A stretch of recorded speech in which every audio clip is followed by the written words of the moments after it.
ونعم متابعينا الكرام، كما تشاهدون هذا المشهد من الصحراء المغربية من مدينة العيون في ساحة المشهور.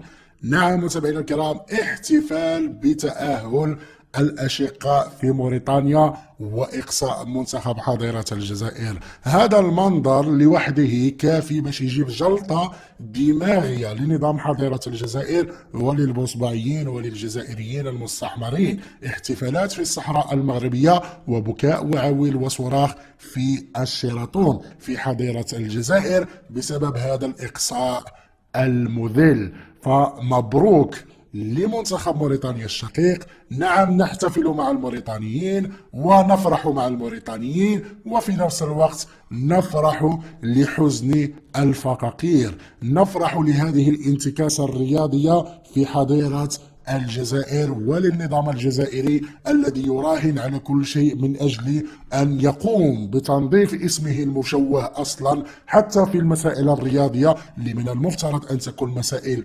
ترفيهية بروح رياضية، مسائل للعب للمتعة. دخل فيها السياسة. في نهاية المطاف كنشوفوا على أن نظام حضيرة الجزائر من انتكاسة إلى أخرى في المجال الرياضي وفي كل المجالات. ويبقى هذا المشهد متابعينا الكرام أبرز مشهد فيما يحدث.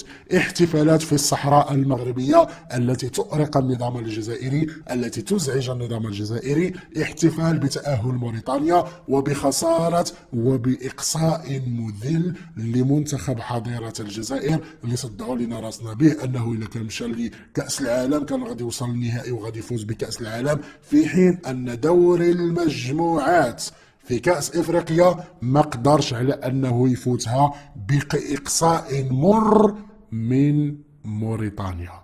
متابعينا الكرام، اراكم في فيديو قادم.